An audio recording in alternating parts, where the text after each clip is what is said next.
Interview series के पहले video में जो मैंने कल पब्लिश किया था उसमें हमने देखा कि सिचुएशन बेस्ड क्वेश्चन किसी भी इंटरव्यू में दुनिया के आपको किन किन स्किल्स पे एडजस्ट किया जाता है इंटरव्यूअर्स के द्वारा। 3 स्किल्स थी जिसमें प्रॉब्लम सॉल्विंग स्किल थी, दूसरी आपकी एनालिटिकल स्किल थी और तीसरी आपने किस तरह से पास्ट एक्सपीरियंस को किसी भी प्रॉब्लम को सॉल्व करने के लिए अप्लाई किया। आज हमें इस वीडियो में पता चलेगा कि सिचुएशन बेस्ड क्वेश्चंस में और किस तरीके की स्किल्स पे आपको आंका जाता है इंटरव्यूअर्स के द्वारा। चाहे आप एक कॉर्पोरेट में टीम लीडर की पोजीशन के लिए अप्लाई कर रहे हो, किसी गवर्नमेंट एंटिटी में या किसी एनजीओ में या किसी भी यूनिट में, चाहे वो कॉलेज या इंस्टीट्यूशन है या यूनिवर्सिटी है, तो आपको इस सवाल को बहुत बखूबी समझना है ताकि आप इंटरव्यू से पहले ही अपने आप को प्रिपेयर कर लो और यही सही जवाब आप वहाँ पे इंटरव्यू में देके आओ।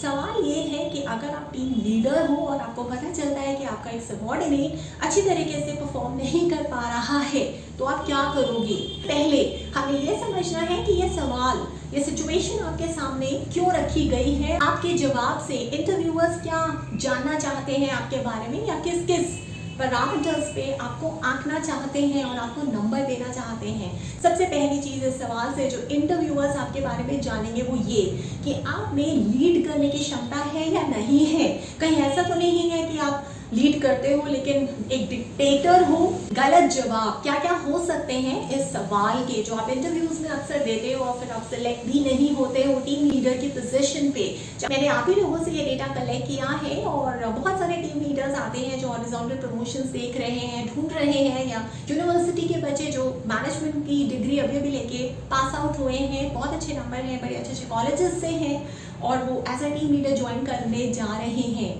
तो ये जो गड़बड़ी हो रही है वो ये है कि जब आप इंटरव्यू में बैठे होते हो तो गलत जवाब आप क्या क्या देते हो वो देखते हैं एक के बाद एक। जो जवाब आप देते हो ना वो कुछ इस तरीके से होते हैं कि ठीक है, अगर हमारा सबऑर्डिनेट उस लेवल पे परफॉर्म नहीं कर पा रहा है तो ये हमारी सरदर्दी नहीं है। कभी कभार अपने आप बायसेस और परसेप्शन से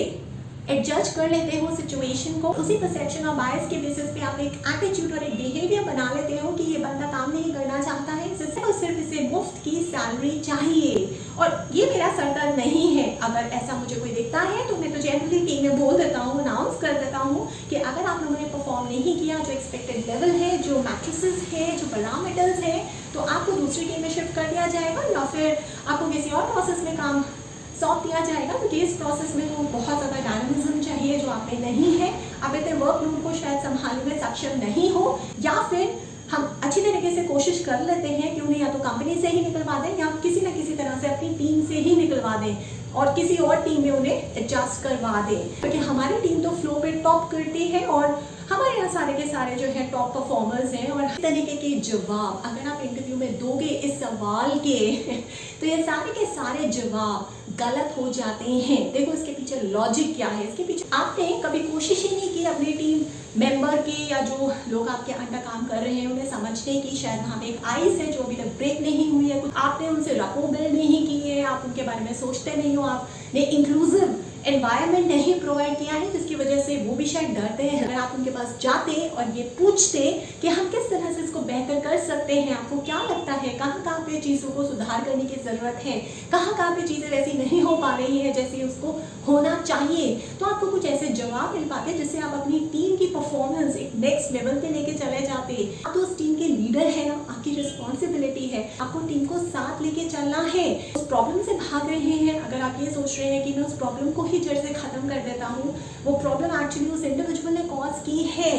बल्कि मुझे तो ऐसा लगता है कि वो इंडिविजुअल ही खुद एक प्रॉब्लम है, मेरा सर दर्द है तो मैं उसे हटा देता हूँ। आपने उस प्रॉब्लम को फेस करके उसे सॉल्व करने की कोशिश के बिना ही उसको जड़ से ख़त्म कर दिया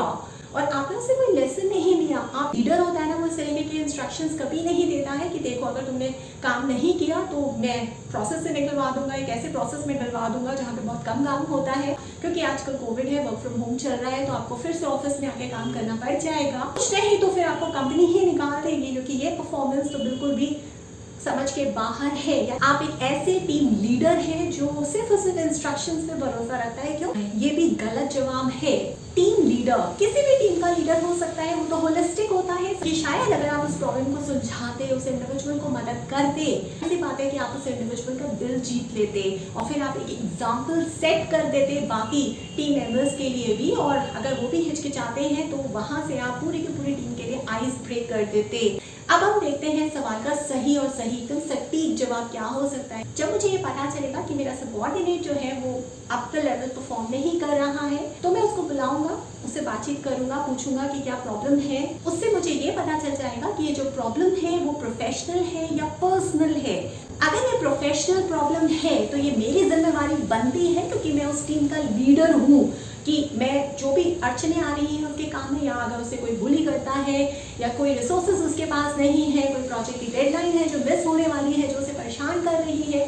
तो मैं उस प्रॉब्लम का हल निकाल के अपने सबऑर्डिनेट को टारगेट्स मीट करने के लिए सक्षम बना दूंगा और वो बहुत अच्छी तरीके से परफॉर्म करने लग जाएगा। लेकिन एवज में इसके मुझे ये पता चलता है कि ये जो प्रॉब्लम है जिससे मेरा सबऑर्डिनेट बहुत ज़्यादा दुखी और परेशान है, वो प्रोफेशनल प्रॉब्लम नहीं है बल्कि पर्सनल प्रॉब्लम है। बातचीत करने के बाद अगर मुझे ऐसा संज्ञान होता है कि मैं उसे 2 या 3 दिन की छुट्टी दे सकता हूँ, तो मैं एक बार चेक करूंगा कि क्या कंपनी अफोर्ड कर सकती है वो 2 या 3 दिन की छुट्टियां। और अगर पता चलता है कि कंपनी भी अफोर्ड कर सकती है 2-3 दिन की छुट्टियां, तो मैं उस बंदे को बोलूंगा कि जाओ इस प्रॉब्लम को डील करके आओ, छुट्टियां लो और आराम से रिलैक्स्ड रहो, और फिर आना पूरी फोर्स से काम पे लग जाना और परफॉर्मेंस करके दिखाना। मुझे ऐसा पता चलता है कि कंपनी में इतनी लीव्स अवेलेबल नहीं है उसकी किटी में, मैं उसको इतनी लीव्स नहीं दे सकता हूँ और उसको ज़्यादा समय चाहिए अपनी इस पर्सनल प्रॉब्लम को सुलझाने के लिए, तो मैं उसे ये एडवाइस करूँगा कि वो जाए और जितनी छुट्टियाँ अवेलेबल हैं उसकी किटी में और हम अफोर्ड कर सकते हैं उसे देना, मैं उसकी दे देता हूँ। और बाकी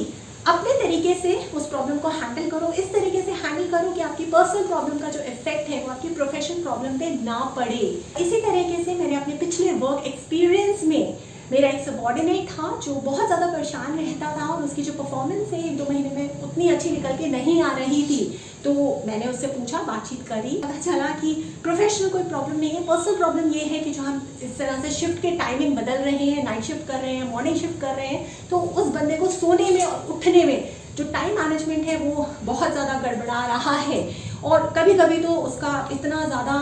फ्रीक आउट हो जाता है कि वो बंदा ठीक से नींद नहीं ले पा रहा है, जिस वजह से जब वो लॉग इन करता है तो वो काम पे फोकस नहीं कर पा रहा है, उसकी परफॉर्मेंस ऑटोमेटिकली इन सारी चीज़ों से ग्रसित होकर डाउन हो रही है। जिस हफ्ते हम शिफ्ट के टाइम चेंज करते थे वो सबऑर्डिनेट को प्रॉब्लम होती थी एडजस्ट होने में, तो पता रहता था कि हर 1 महीने के बाद शिफ्ट टाइम चेंज होना है। मैं उसी हिसाब से उसकी किटी में लीव्स भी अवेलेबल रहती थी और कंपनी भी उन लीव्स को अफोर्ड कर सकती थी, और अगर उससे उसकी सेहत पे अच्छा इम्पैक्ट पड़ता है, वो अपनी परफॉर्मेंस को लेवल अप लेके जा सकता है और टीम भी उससे अच्छी तरीके से आगे बढ़ सकती है। और मेरा तो काम है, क्योंकि मैं टीम को लीड कर रहा हूँ, कि मैं टीम को प्रोग्रेसिवली आगे बढ़ाता चला जाऊँ, हर वो ऑब्स्टिकल जो उनके रास्ते में आ रहा है उसको ख़त्म करता जाऊँ। तो मैं क्या करता था कि मैं हर महीने जब भी शिफ्ट चेंज होती थी उस सबऑर्डिनेट को 2-3 दिन की जो ट्रांजिटरी लीव्स होती थी, एक एडजस्टमेंट उसे टाइम चाहिए होता था, वो उसे दे देता था। तो इस तरीके का एग्जाम्पल आपको अटैच करना है, और हमेशा याद रखना, ये जो इंटरव्यू सीरीज मैंने शुरू की है इसमें मैंने आपको पहले भी बताया है कि हर इंटरव्यू के सवाल में जो आपके सिचुएशन बेस्ड सवाल है उसमें आपको एक अपना ऐसा एक्सपीरियंस बताना है। अगर आप कॉलेज से अभी पास आउट हुए हैं तो कॉलेज के कोई प्रोजेक्ट या इंटर्नशिप का एक्सपीरियंस बता दो। अगर किसी नौकरी से आए हो, किसी हॉरिजॉन्टल प्रमोशन पे जा रहे हो या वर्टिकल प्रमोशन पे जा रहे हो, तो आप वहाँ का एक कोई प्रोजेक्ट बता दो या वहाँ का कोई वर्क एक्स बता दो। लेकिन ये सारे के सारे एग्जाम्पल्स जो आप बता रहे हो, सिचुएशन बेस्ड क्वेश्चन के जवाब दे रहे हो इंटरव्यू में, ये 6 महीने या 1 साल से पुराने नहीं होने चाहिए। अगर आप कोई ऐसा एग्जाम्पल देते हो अपने वर्क एक्स का जो आपने आज से 2-3 साल पहले किया था किसी जॉब में, तो देखो तब की कंडीशंस और सिनेरियोज बहुत अलग थे, और जो चीज़ हम बहुत पहले करते थे क्या पता वो चीज़ें आज